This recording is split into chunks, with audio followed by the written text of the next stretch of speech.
All right, let's talk about one of the most ambitious engineering projects you could possibly imagine. Seriously, it sounds like something ripped straight out of a science fiction movie, but on paper, it's very, very real. So let me just ask you this straight up. Do you think it's even possible to build a 135-kilometer transport link under the sea, connecting mainland China with Taiwan, across one of the most notoriously rough stretches of water on the planet? Well, if you look at Beijing's official national transport plan, the answer isn't just yes. It's yes, and we're planning to get it done by 2035. Yeah, you heard that right. This isn't just some daydream, it's an actual line on a national strategy document. Now, as you can probably guess, the reaction from a lot of people, especially over in Taiwan, has been, well, let's just say they're skeptical. The whole idea has been called pure propaganda and, yep, a science fiction novel. So what is going on here? To really get it, we need to zoom out. Way, way out. See, that tunnel only makes sense if you understand the massive strategy it's a part of. And this is the key thing to remember. The Taiwan Tunnel isn't some random, isolated project. Think of it as the final, and maybe the most wild, piece of a giant global puzzle that China started putting together way back in 2013. And that puzzle has a name: One Belt, One Road, or OBAR for short. It's basically a two-part plan to reshape global trade. You've got the belt, which is all about creating economic corridors over land, and then you have the road, which is a modern take on the old maritime Silk Road, connecting ports by sea. And this map, wow, it really gives you a sense of the mind-boggling scale of this thing. We are talking about a massive web of railways, ports, and pipelines designed to stitch the economies of Asia, Africa, and Europe together like never before. And get this, the countries that lie along these routes, they're home to 4.4 billion people. That's more than half the world's entire population. The sheer human scale of this ambition is just off the charts. So the big question is, why? Why would any country attempt something so enormous? Well, the answer comes down to solving a very modern Chinese problem, the problem of having way too much of a good thing.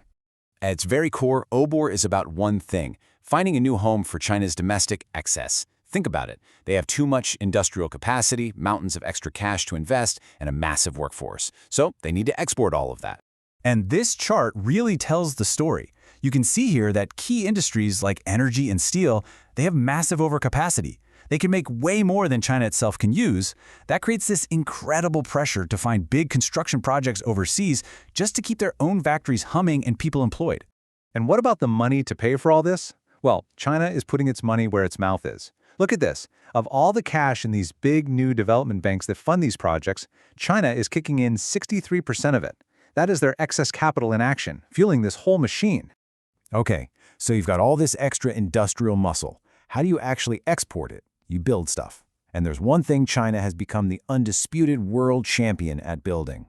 High-speed rail. HSR is the literal engine that drives the land-based part of this whole strategy. I mean, first, they built the biggest network on the planet inside their own country, and now they're basically packaging up that technology and expertise and selling it to the rest of the world. Just look at the vision on this map. It's wild. It's basically a new Silk Road, but made of steel rails, stretching across entire continents. We're talking lines going all the way to Moscow, down to Singapore, and there's even a proposal to cross the Bering Strait into North America. It's incredible. And to give you some perspective on this, because the numbers are just staggering, by 2013, China had built almost as much high-speed rail as the rest of the entire world combined. That incredible domestic build-out is what makes this global push even possible. So let's see how this all connects, both inside China and out in the wider world. This right here, this is the backbone. It's what they call the 4 vertical and 4 horizontal grid. This is the network that connected all of China's major cities. It's where they perfected the technology, and it's what created the industrial might to even think about going global. And here's the playbook for how they do it internationally. It's often a simple, powerful trade. We'll build you a brand new high-speed rail system, and in return, we get access to the natural resources we need, like oil or minerals. It's a rail for resources strategy. And that brings us right back to where we started, to that almost unbelievable tunnel under the sea. So now that we have all this context, if we look at that Taiwan tunnel plan again, it doesn't seem so random anymore, does it? It's still extreme, for sure, but it also starts to look like the logical final step of this massive economic and industrial strategy we've been talking about. But of course, Logical really depends on where you're standing. From the mainland's point of view, it's the ultimate show of technical strength and a way to create economic integration. But from Taiwan's perspective, it's seen as pure political propaganda that ignores not only gigantic engineering hurdles, but also represents a major threat to its own security and sovereignty. And that really is the ultimate question, isn't it?